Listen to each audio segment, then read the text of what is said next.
નમસ્તે બાળ દોસ્તો, ડીકે એજ્યુકેશન ચેનલમાં આપનું સ્વાગત છે.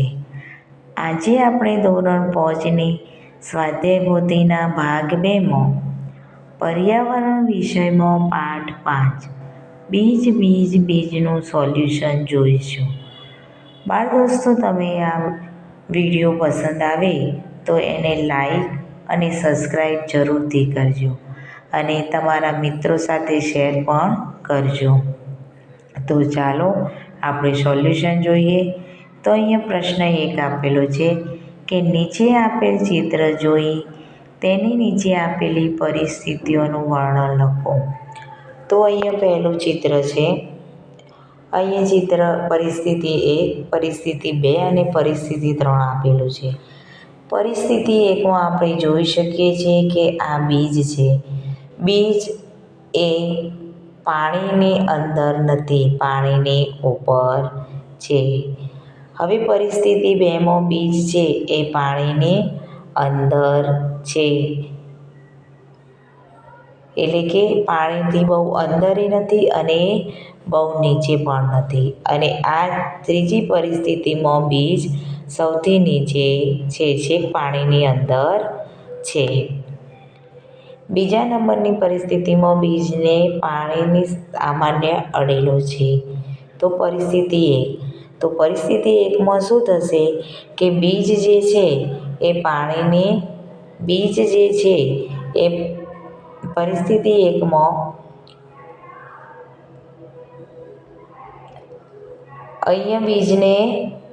પરિસ્થિતિ 1માં બીજને હવા અને ગરમી મળી રહેશે, પરંતુ પાણી મળતું નથી. જ્યારે પરિસ્થિતિ 2માં બીજને હવા, પાણી અને ગરમી ત્રણેય મળી રહે છે. પરિસ્થિતિ 3માં બીજને ગરમી મળતી નથી. તો પરિસ્થિતિ 1માં બીજને હવા અને ગરમી મળે છે, પરંતુ પાણી મળતું નથી.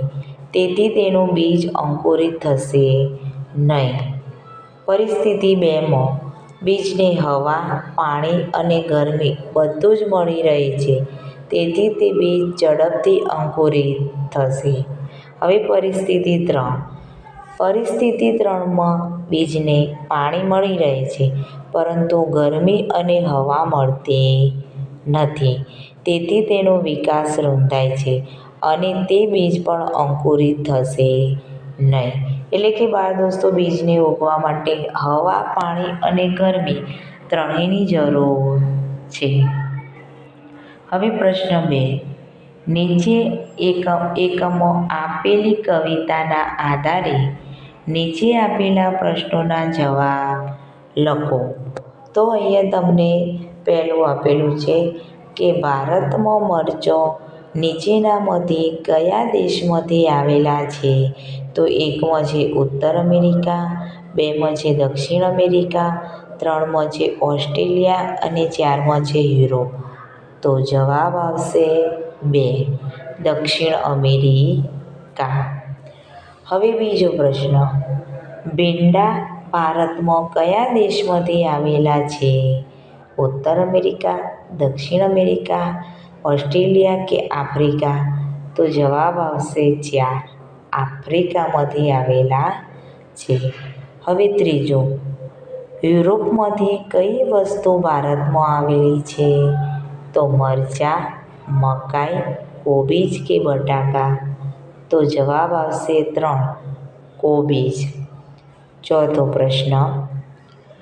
નીચેનામાંથી ભારતના આસામ રાજ્યનું શું છે?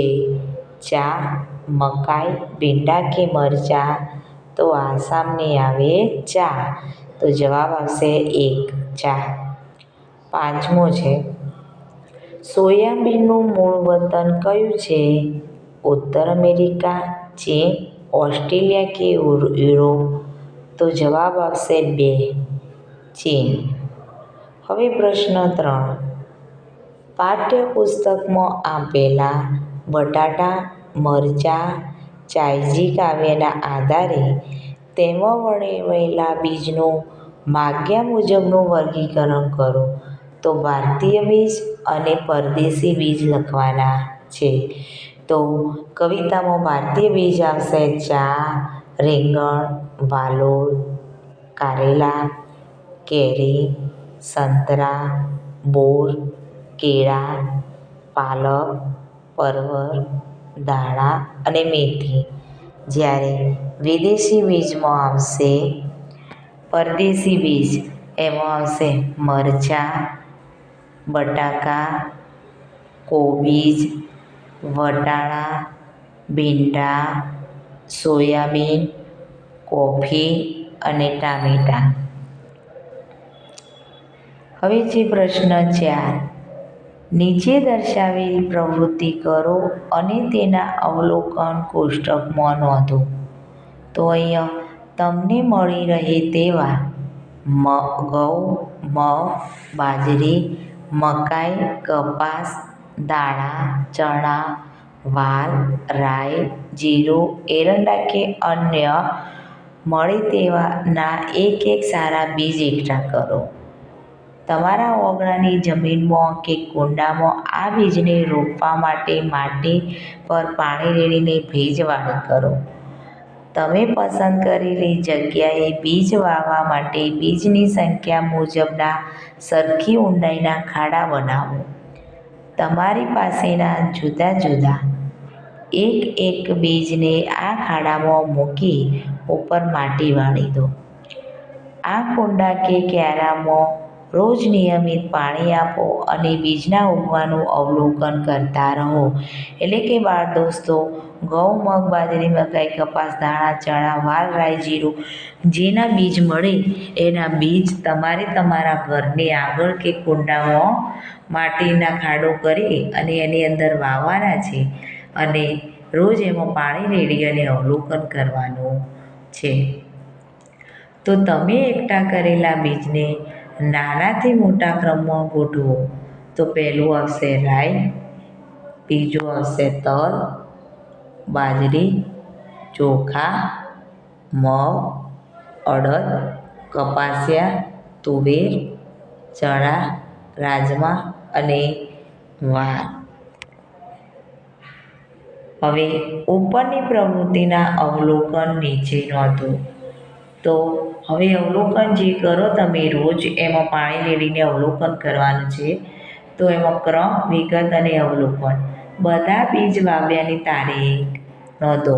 કઈ તારીખે બીજ વાવ્યા હતા? તો 12/8/2024. સૌ પ્રથમ ફણવો ફૂટ્યો હોય તે બીજનું નામ મગ અને બાજરી. 5 દિવસ પછી ફણવો ફૂટ્યા હોય તે બીજના નામ કપાસિયા અને તુવેર. જે ઉગ્યા જ ના હોય તેવા બીજના નામ ચોખા અને રાજમા. 10મા દિવસે જે છોડને વધારે પર્ણ આવ્યા હોય તેવા છોડનું નામ તો મગ અને તુવેર. હવે પ્રશ્ન 5. પ્રશ્ન 4માં તમે ઉપયોગમાં લીધેલા બીજનું નીચે મુજબ વર્ગીકરણ કરો. તો જે ઉપર બીજ લીધા હતા એમાંથી ગોળ બીજ કયા છે, ચપટા બીજ કયા છે, લીસા બીજ કયા છે અને ખરબચડા બીજ. તો ગોળ બીજમાં આવશે રાઈ, મગ, અડદ અને બાજરી. ચપટા બીજ આવશે તલ અને વાલ. લીસા બીજ આવશે ચોખા, રાજમા, મગ અને અડદ. ખરબચડા બીજ આવશે ચણા અને કપાસિયા.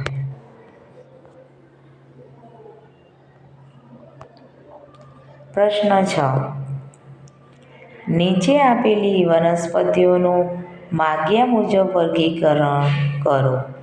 તો કેળ, જામફળ, ટિંડોળા, આંબો, શેરડી, રીંગણી, શેતૂર, લીમડો, દૂધી, સિંગોડા, કમળ અને ગુલાબ. તો આ વનસ્પતિને બીજ વિના ઉગતી વનસ્પતિઓ અને બીજ દ્વારા ઉગતી વનસ્પતિઓમાં વર્ગીકરણ કરવાનું છે. તો બીજ વિના ઉગતી વનસ્પતિમાં આવશે કેળ, શેરડી, શેતૂર, કમળ, ગુલાબ અને સિંગોડા. બીજ દ્વારા ઉગતી વનસ્પતિઓમાં આવશે જામફળ, ટિંડોળા, રીંગણા, લીમડો, દૂધી અને આંબો. પ્રશ્ન 7. નીચે આપેલા શબ્દોમાંથી બીજને ઉગવા માટે જરૂરી પરિબળોને ફરતે ગોળ રાઉન્ડ કરો. તો અહીં આપણને શબ્દો આપેલા છે: આકાશ, હવા, ગરમી, લાકડું, વાદળ, ઠંડી, પાણી, વરસાદ, જમીન, સિમેન્ટ, માટી અને પ્રાણીઓ. તો આ બધામાંથી બીજને ઉગવા માટે શેની જરૂર પડે? તો બીજને ઉગવા માટે જેની જરૂર પડે એમાં ગોળ રાઉન્ડ કરો.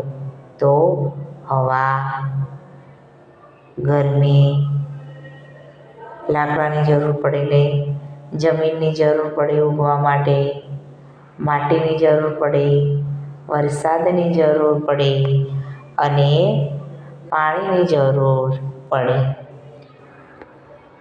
હવે પ્રશ્ન 8. નીચે આપેલા ચિત્રને આધારે તેની નીચે આપેલ જગ્યામાં 5-6 વાક્ય લખો. તો અહીંયા આપણને ચિત્ર 1 અને ચિત્ર 2 આપેલા છે. તો પહેલાં આપણે ચિત્ર 1નું વર્ણન કરીશું. તો આ ચિત્ર અંકુરિત ચણાના બીજનું છે. બીજને અંકુરિત થવા માટે હવા, પાણી અને ગરમીની જરૂર પડે છે.